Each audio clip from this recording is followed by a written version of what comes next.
ایک آپ سے بات کرنا چاہتی ہوں, دھیان سے سننا میری بات. وہ یہ ہے کہ جب آپ اپنی توجہ خدمت سے ہٹا کر, عوام کی خدمت سے ہٹا کر, ان کے فلاح اور بہبود سے ہٹا کر, جب آپ کو اللہ تعالیٰ اقتدار دیتا ہے تو آپ اپنی تمام تر توجہ اگر گالی گلوچ اور دوسروں پہ الزامات, ان کی پگڑیاں اچھالنے پر لگاتے ہو, تو آج پھر آپ کے ساتھ وہی ہوتا ہے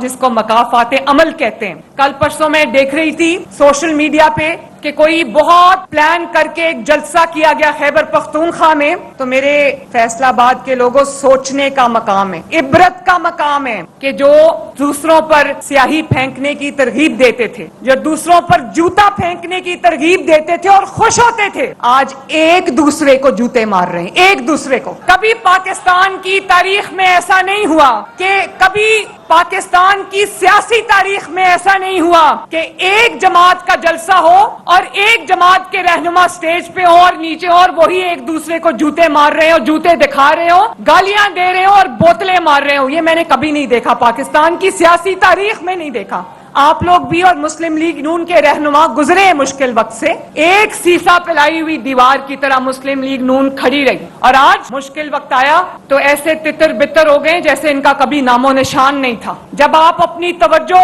غلط کاموں میں صرف کرو گے, جب آپ عوام کا پیسہ, عوام کی جو ان کے حصے کی جو خدمت کا وقت ہے, جب وہ آپ لگائے بجھائے میں خرچ کرو گے, گالی گلوچ سکھانے میں خرچ کرو گے, بدتمیزی بد تہذیبی پہ خرچ کرو گے, تو آج وہی ہوگا جو آپ کے ساتھ ہو رہا ہے. اور آپ دیکھو شہباز شریف صاحب جب عمرے پر گئے اپنے کیئر ٹیکر کے وقت میں, تو حرم شریف میں مدینہ منورہ کے برآمدوں میں جو اتنی پاک جگہ ہے جہاں اللہ تعالیٰ کا حکم ہے کہ لوگوں کو اللہ تعالیٰ کا حکم ہے کہ اللہ تعالیٰ نے فرمایا ہے کہ میرے نبی صلی اللہ علیہ وآلہ وسلم کی آواز سے نیچی اپنی آواز رکھو, اس جگہ پہ انہوں نے خواتین کو, یہ مریم اورنگزیب سامنے بیٹھی, خواتین کو انہوں نے بدتمیزی اور گالی گلوچ کا, حرم شریف کے حدود کے اندر انہوں نے وہاں پر گالی گلوچ کا نشانہ بنایا, بال کھینچے, آوازیں لگائیں. اور آج آپ دیکھو اللہ تعالیٰ کا کرنا, آوازیں لگانے والے اور گالی گلوچ کرنے والے اپنے انجام کو پہنچے, اور اللہ تعالیٰ نے شہباز شریف کو اور افواج پاکستان کو اور ملک کے پاکستان کو اللہ تعالیٰ نے اپنے فضل سے